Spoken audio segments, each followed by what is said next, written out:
Welcome to Model Engineers Laser. My name is Holly and this is part 15 of our jack build. For those of you who are following our video series, you will know that we took a slight detour and we did some work on our smoke box while we waited for our laser cut reach rod to come back. So we've now had that returned and we've modified the drawing accordingly. So according to the instructions, we need to go back and set the timing, which is done before the reversing lever stand is done. But Ed doesn't agree that this is how we should do it, and we're doing ours slightly differently. Now we have our new reach rod, that's the right size, it's been laser cut. We're going to have to tap the hole in it to 8BA, to say that in the instructions for you. Because it's not a standard part, you're going to have to get an 8BA nut and bolt to go with it. Ideally, oh, that may have been lost forever, so I might need to go and get another one. You do need ideally one that has a collar on when we go through the side of the arm here, so it can rotate freely. If you've only got one with a thread on, that's not a problem. I'll just see if I can find that bolt, the nut. Next, we need to set everything into mid-gear. Now, checking it's in mid-gear, we need to ensure that this radius rod is in line with the expansion link trunnion. So that's just a manual move up on that side. Just make sure you've got the same on this side. It just needs to go up a tiny bit more. There we go. On.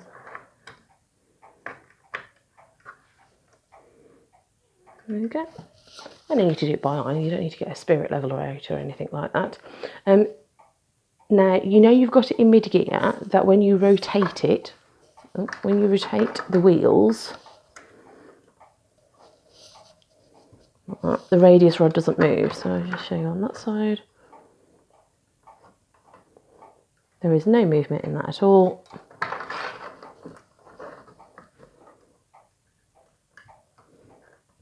And there is no movement in that whatsoever.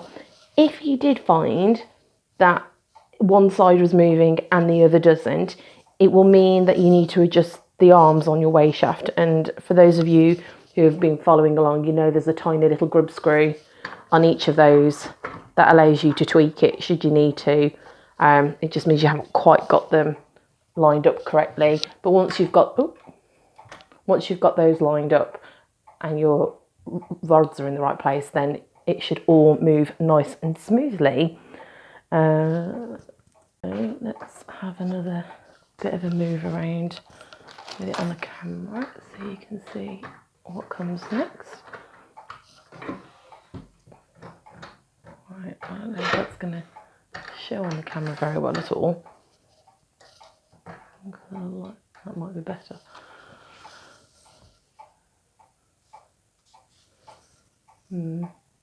We'll give it a go and see if we can get it to see.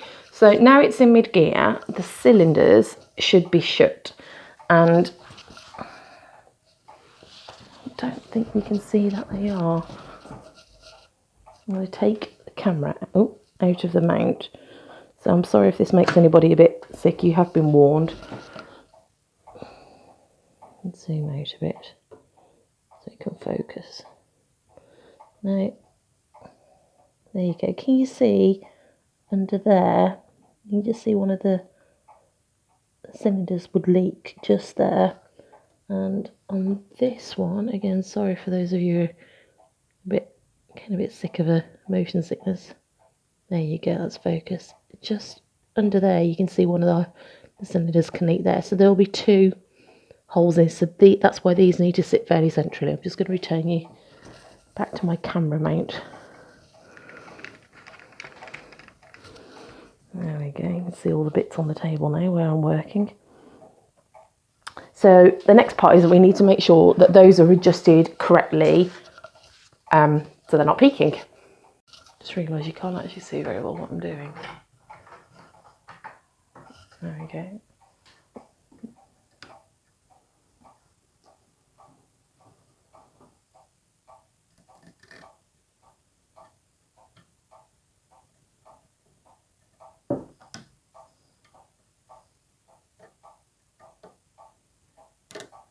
could do with a bigger screwdriver, but hey.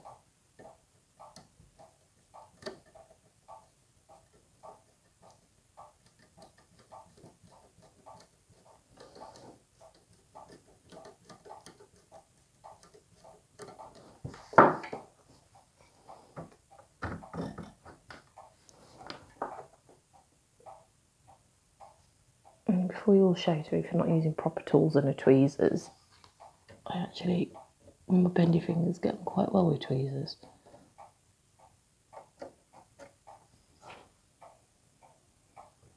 I tend to find some of the Spanish you get quite cumbersome, yet a fine pair of tweezers can help quite a lot.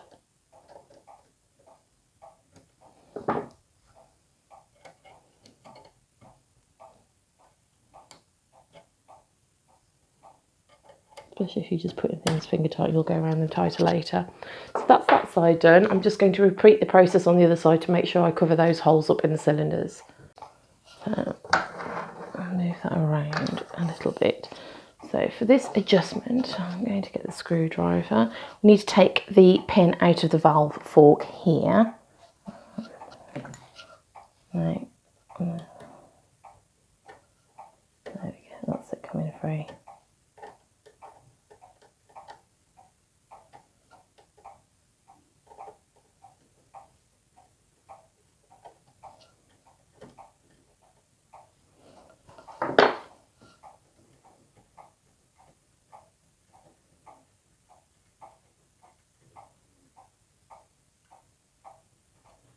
There we go, just be careful not to lose any of the parts.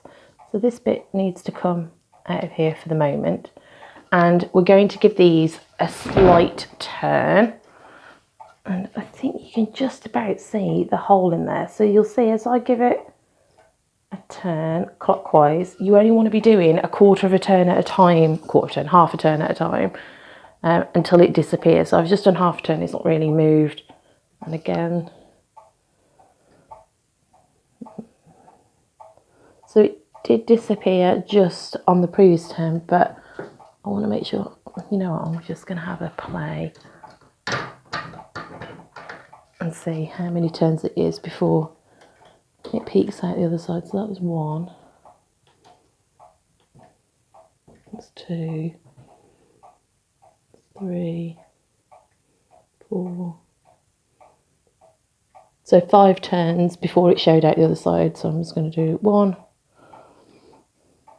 2, and do 3 to be on the safe side. Back. So that I know is pretty much central now. I just got to put it back together.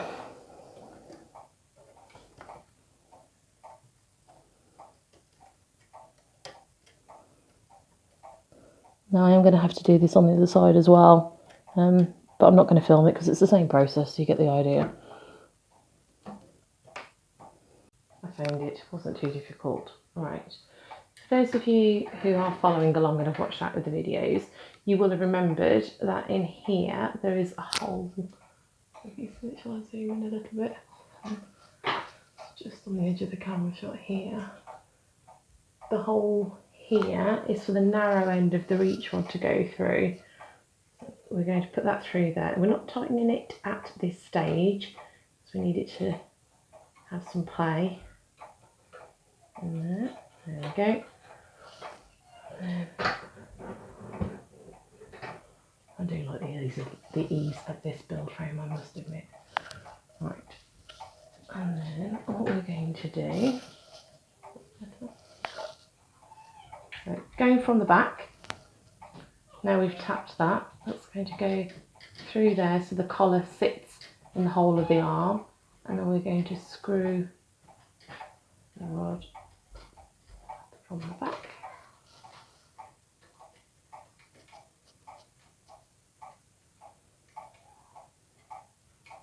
There we go, that's caught. And then put the nut on the front.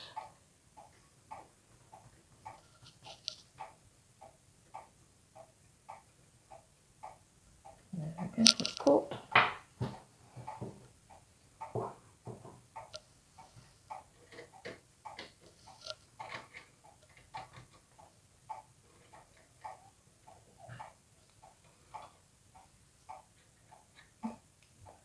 to use the right end of the spanner.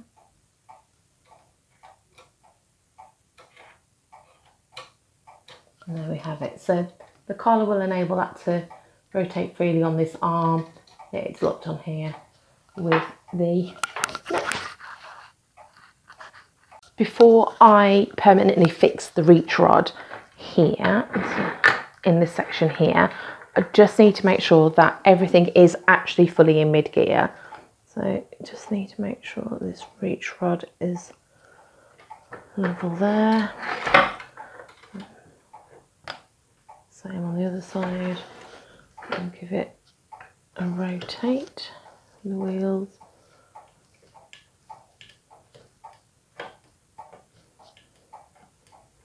And that reach rod is not moving.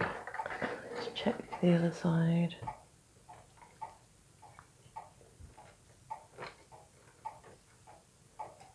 That's not moving as well. That's great. So I'm going to set it at that angle and zoom in a little there. Now we're 100% certain that that is all in mid gear and lined up. We can tighten the screw and make sure we are 100% set in mid gear. There we have it. All done. Move out a little bit here. In the instructions from Roundhouse, it talks a lot about unclamping and reclamping the reach rod, and I don't understand the point of it, if I'm honest. It's a reach rod, just use it what it's meant to do. So that one is set tight on our frame. These ones are loose because this is how we're going to adjust where we need it to go. So unhook it from there, move it into forward gear and set that in there, because this is what we're going to tweak here. Now you'll have seen that arm's gone forward in line with here. Everything's adjusted and we're now at the bottom of our expansion link.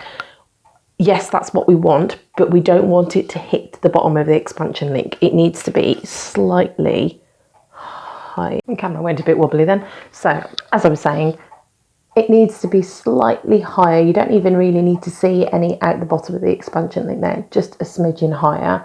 And that will automatically adjust the other side for you. So our next step is to tighten this in place, because now we've set that in forward gear. And I'm going to sneeze again in a minute, so I do apologise. Excuse me.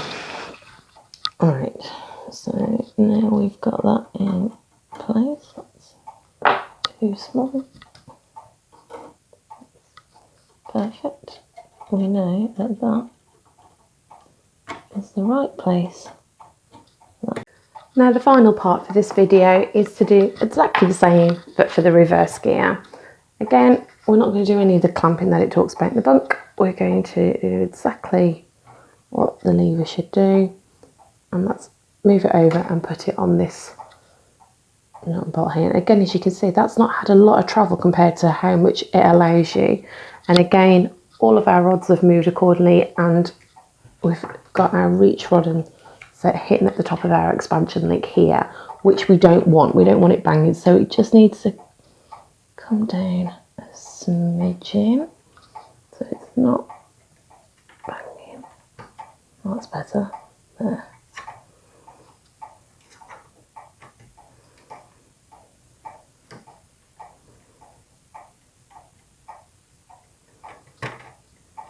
Ooh.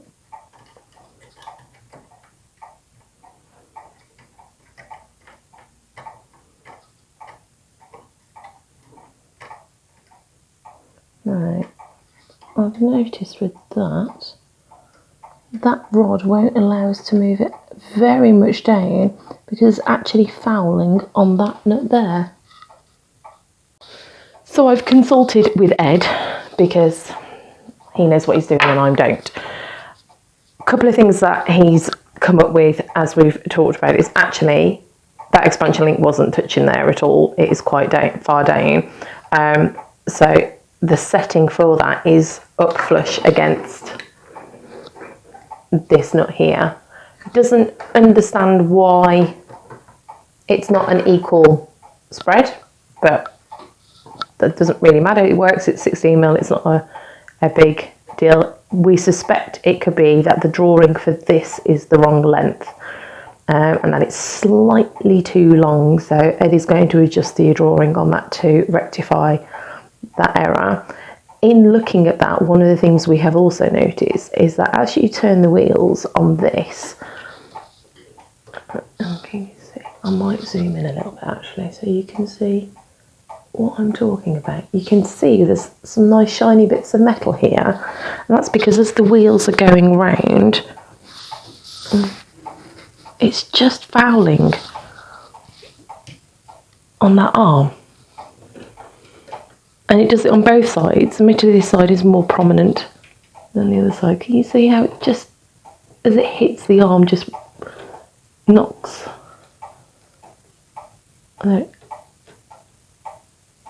You can see it all move. I'm not happy with that. There is plenty of enough thread and travel in this. So Ed's going to make me just some little tiny spaces to put in there to move that just slightly enough off there to stop it knocking on there. So it was worth calling for backup and saying help. I don't know what I'm doing, because we've noticed that in the process as well before we get too much further. So all that's left for me to do is tighten this up here, and we're going to make some spaces and put those in there for our next video.